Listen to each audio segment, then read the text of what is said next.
Hello, नमस्कार साथियों।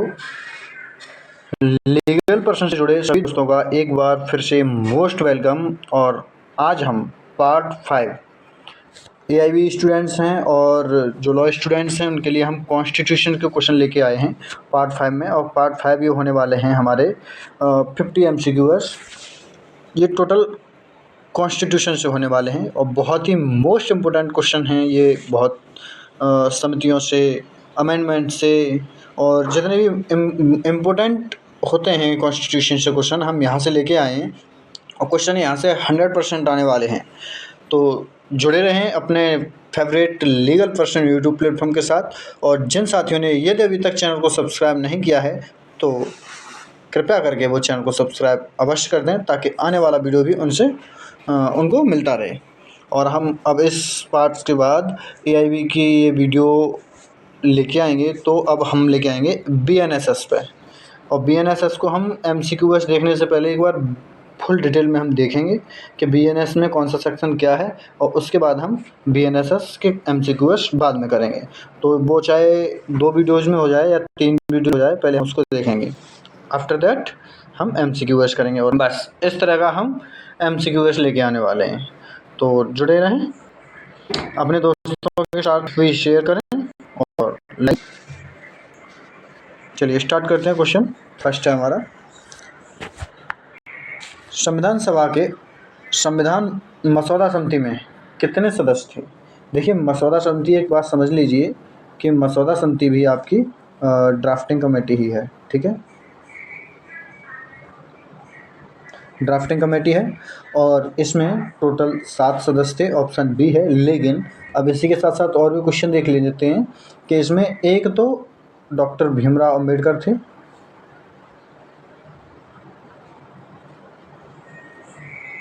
इसमें से एक कौन थे? डॉक्टर भीमराव अंबेडकर। ठीक है, ये कौन थे? प्रेसिडेंट थे, ये अध्यक्ष थे इसके। बाकी के 6 सदस्य थे। ठीक, अब इसके बारे में और भी जो अगर डिटेल बताई जाए तो मसौदा समिति कब तैयार हुई? तो इसके लिए मसौदा समिति कब तैयार हुई? तो मसौदा समिति हमारी तैयार हुई थी 29 अगस्त 1947 को बनाई गई थी ये।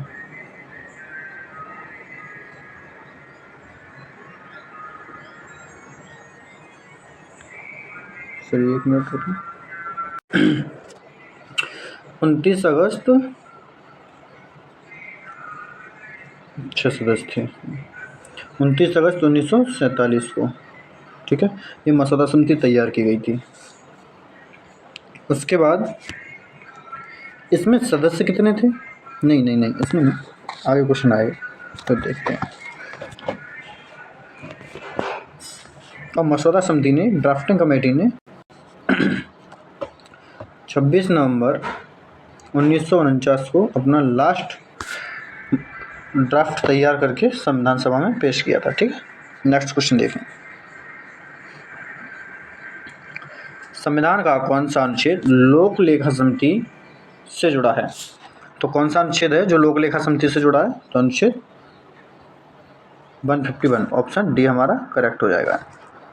नेक्स्ट क्वेश्चन है हमारा, अनुच्छेद 331 किस विषय से संबंधित है? तो अनुच्छेद 331 किससे संबंधित है? सर्वोच्च न्यायालय का मूल क्षेत्राधिकार से ये संबंधित है। नेक्स्ट क्वेश्चन, संविधान में समान नागरिक संहिता यूनिफॉर्म सिविल कोड का उल्लेख कहाँ है? तो समान नागरिक संहिता का उल्लेख कहाँ है? अनुच्छेद 44 में, आर्टिकल 44 में है समान नागरिक संहिता। दोस्तों, बहुत ही इम्पोर्टेंट ये क्वेश्चन है और क्वेश्चन यहाँ से आपके एग्जाम में आने ही आने हैं 100%। नेक्स्ट है, जीरो आवर किस संवैधानिक प्रावधान में वर्णित है? देखिए, किस आर्टिकल में 0 आवर को बताया गया है। तो आपके लिए बता दें कि 0 आवर जो है वो किसी आर्टिकल में नहीं है, किसी आर्टिकल में नहीं, किसी में नहीं। ऑप्शन सी हुआ। ये क्या है? ये संसदीय परंपरा है। संसदीय परंपरा है। जब संसद के सत्र शुरू होते हैं तो उसमें एक प्रक्रिया होती है 0 आवर, क्वेश्चन पूछने वाली प्रक्रिया होती है। उसे क्या टाइम कहा जाता है? लंच के बाद का क्या टाइम कहा जाता है? तो ये सारी प्रक्रियाएं संसदीय प्रक्रिया हैं, तो ये किसी में भी नहीं है। आगे है, संविधान में राज्य नीति निर्देशक तत्व कितने अनुच्छेदों में है? तो जो राज्य के नीति निर्देशक तत्व हैं वो हमें पता होगा आर्टिकल 36 से 50 तक है। राज्य के नीति निर्देशक तत्व आर्टिकल 36 से 50 तक। और भाग कौन सा है ये? तो भाग 4। ठीक। आगे है, संविधान संशोधन प्रक्रिया किस देश के संविधान से ली गई है? देखिए, अब तक हमने संविधान संशोधन के बारे में कई बार क्वेश्चन पढ़ा। किस आर्टिकल में है? 368 आर्टिकल में है। लेकिन ये किस देश के संविधान से ली गई है? तो ये ली गई है जर्मनी से। कहाँ से? जर्मनी। ऑप्शन डी हमारा करेक्ट हुआ यहाँ। नेक्स्ट क्वेश्चन है, ये जर्मनी याद रहना चाहिए। संविधान सभा की ड्राफ्टिंग कमेटी ने अंतिम मसौदा कब प्रस्तुत किया? ये ड्राफ्टिंग कमेटी मीन्स मसौदा समिति। अब ये अंतिम मसौदा कब प्रस्तुत किया था? तो अभी हमने फर्स्ट क्वेश्चन पे ही इसके बारे में हम डिटेल में चर्चा कर चुके हैं। तो 26 नवंबर 1949 को इसने अपना अंतिम मसौदा संविधान सभा में पेश किया था और उसी दिन कुछ संविधान का कुछ पार्ट लागू कर दिया गया था। तो ये 26 नवंबर 1949 को पेश कर दिया था। ये ऑप्शन गलत हो गया यहाँ पे, ये गलत है ऑप्शन।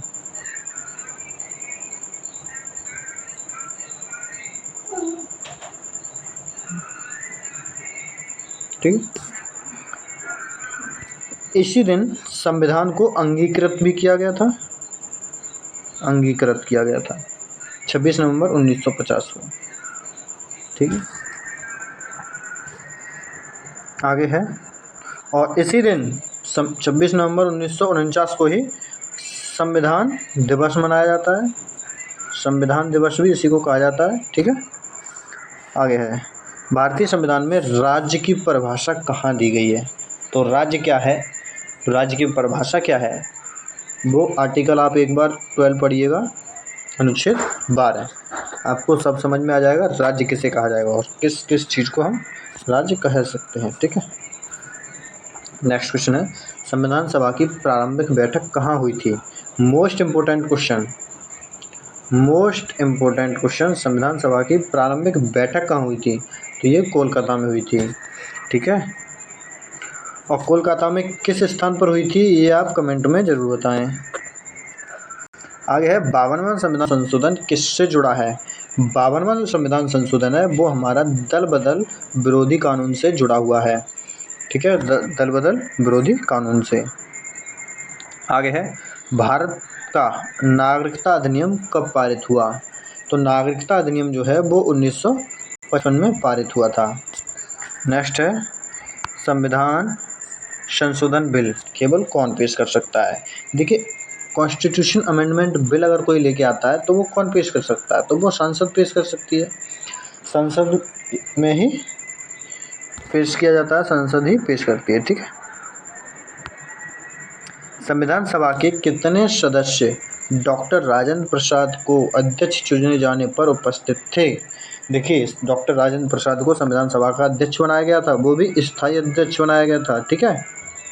तो कितने सदस्य डॉक्टर राजेंद्र प्रसाद को अध्यक्ष चुने जाने पर उपस्थित थे?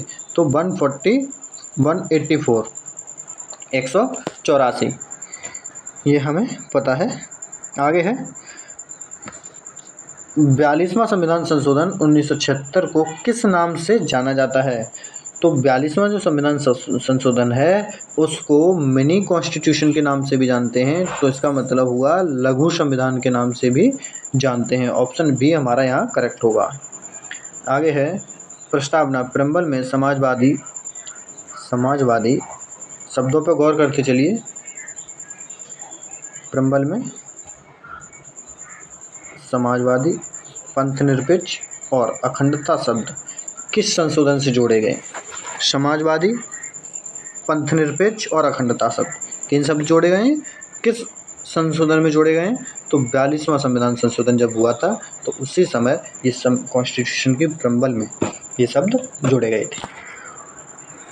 नेक्स्ट है, संविधान सभा का गठन किसके द्वारा किया गया था? देखिए, बहुत इंपॉर्टेंट क्वेश्चन। संविधान सभा का गठन हुआ था कब हुआ था संविधान सभा का गठन? तो 1946 में। देखते रहिए 1946 में।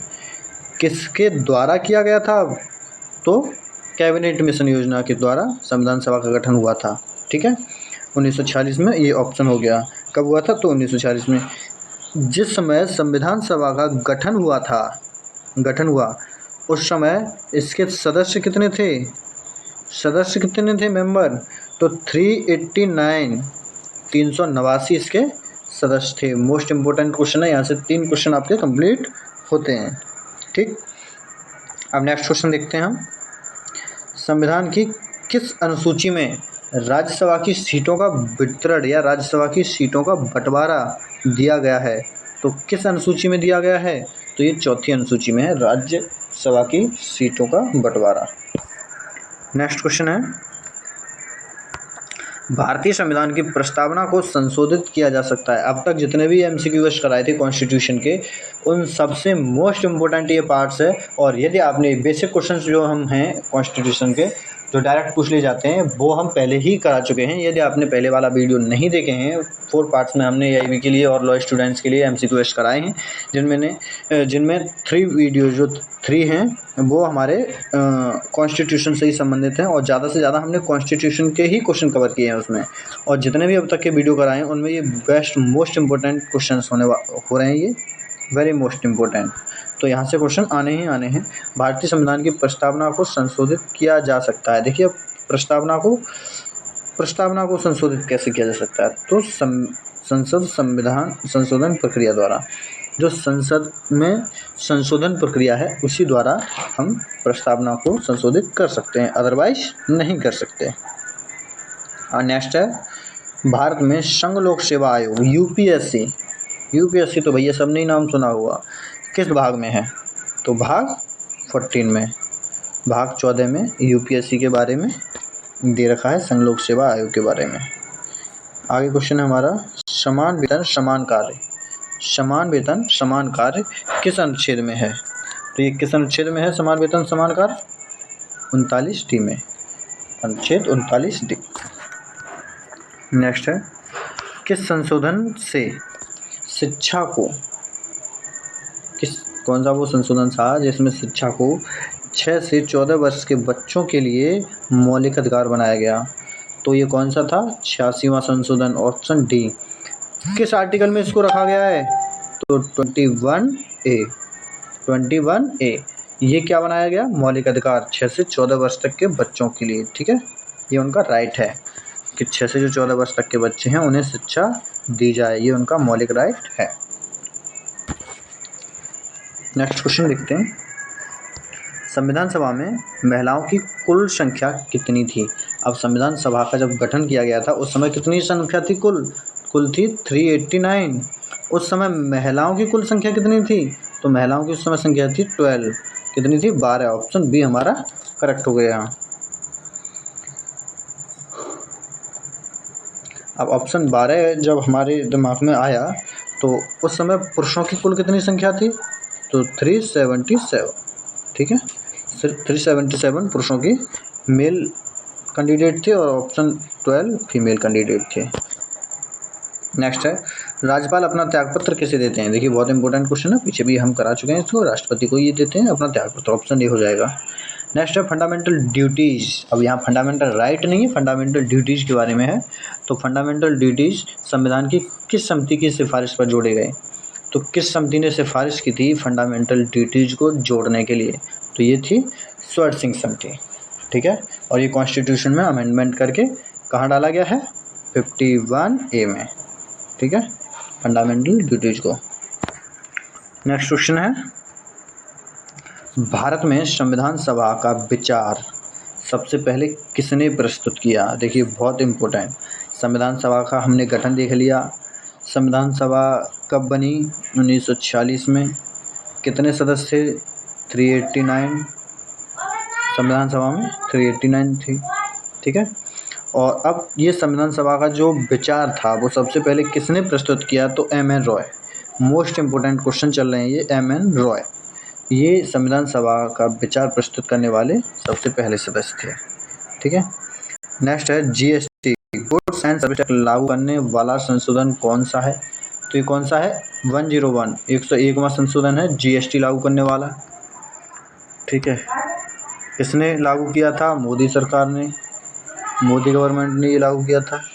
आगे है संविधान का संरक्षक किसे माना जाता है? अब जो संविधान का भैया संरक्षक किसे माना जाता है, तो सर्वोच्च न्यायालय सुप्रीम कोर्ट को संविधान का संरक्षक माना जाता है। नेक्स्ट क्वेश्चन है हमारा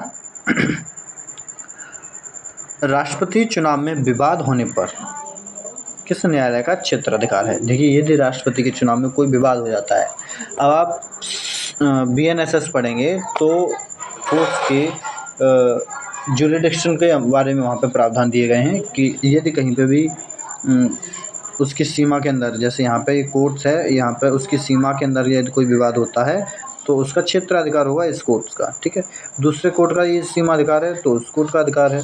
लेकिन अगर राष्ट्रपति के चुनाव में अगर कोई विवाद होता है तो किस न्यायालय का वहाँ क्षेत्राधिकार होगा? तो यहाँ पे उसके लिए है सर्वोच्च न्यायालय सुप्रीम कोर्ट का क्षेत्राधिकार है। नेक्स्ट क्वेश्चन देखते हैं, संविधान की 9वीं अनुसूची 9 शेड्यूल किस संशोधन द्वारा जोड़ी गई? वाह, वेरी मोस्ट इम्पोर्टेंट। तो 9वां शेड्यूल जो था वो फर्स्ट अमेंडमेंट द्वारा जोड़ा गया था, फर्स्ट अमेंडमेंट। ठीक है,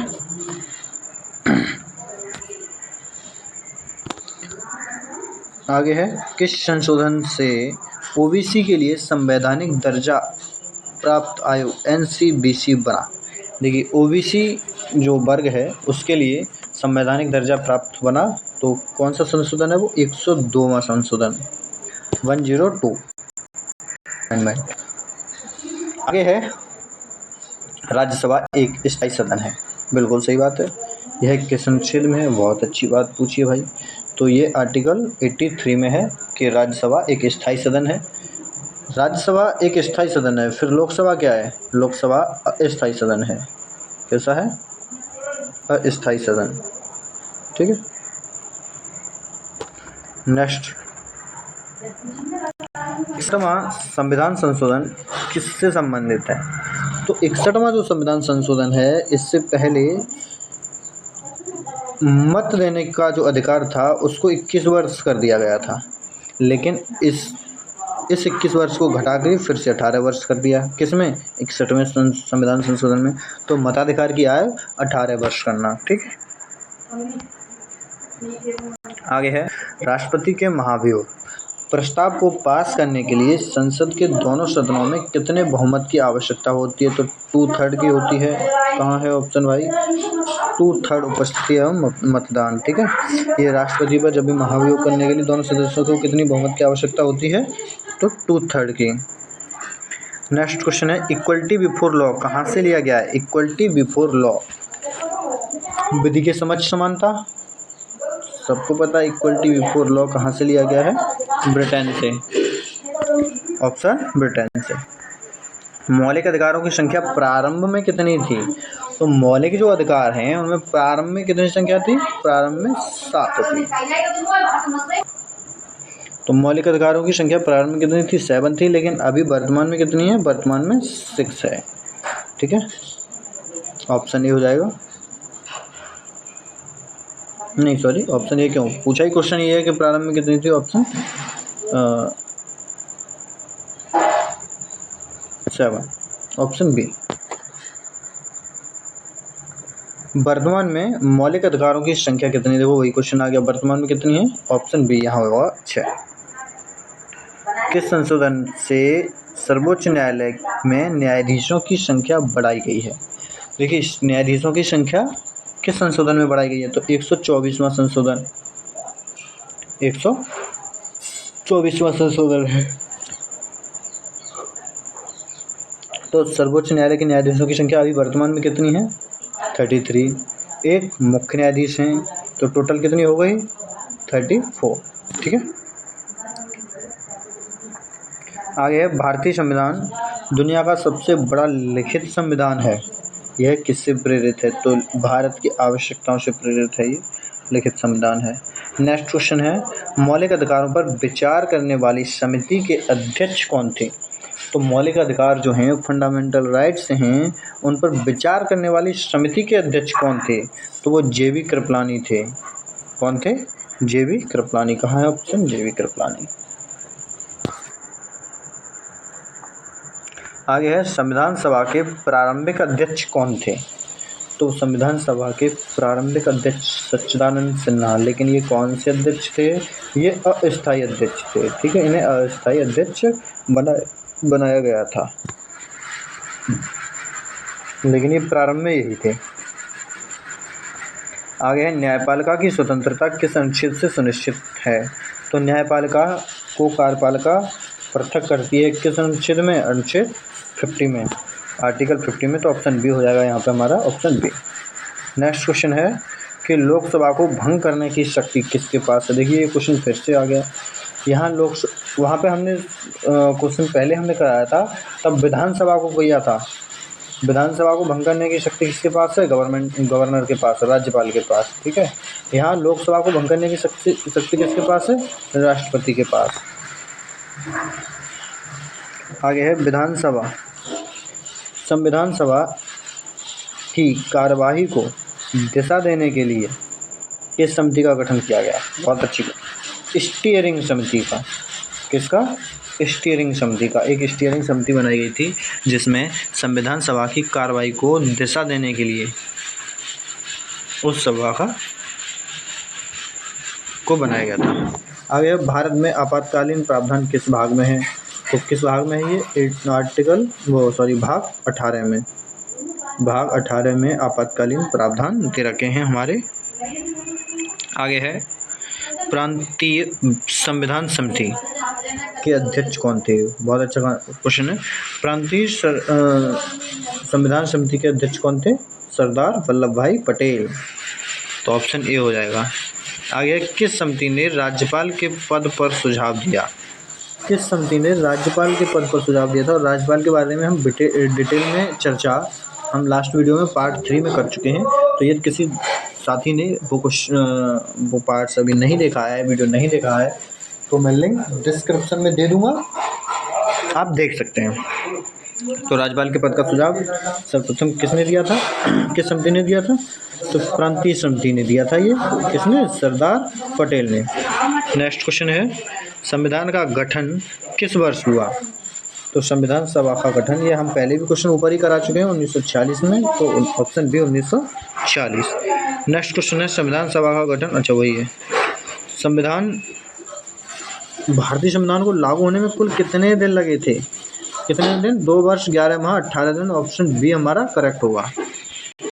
और लास्ट क्वेश्चन आपका, भारतीय संविधान को किसने हस्ताक्षर करके प्रमाणित किया गया था? भारतीय संविधान को किसने हस्ताक्षर करके प्रमाणित किया था? तो इसके अध्यक्ष कौन थे? राजेंद्र प्रसाद। तो कौन प्रमाणित करेगा? राजेंद्र प्रसाद। ऑप्शन बी हमारा करेक्ट है। तो आज के ये 50 मोस्ट इंपोर्टेंट क्वेश्चन हम लोग कंप्लीट कर चुके हैं, और मुझे उम्मीद है जिन साथियों ने अभी तक चैनल को सब्सक्राइब नहीं किया था, इस वीडियो को देखने के बाद चैनल को सब्सक्राइब कर ही दिया होगा। और नेक्स्ट वीडियो में हम BNSS के बारे में चर्चा करेंगे, या फिर कोई इम्पोर्टेंट टॉपिक आएगा उसके बारे में चर्चा करेंगे। मिलते हैं नेक्स्ट वीडियो के साथ, और जब तक के लिए जय हिंद।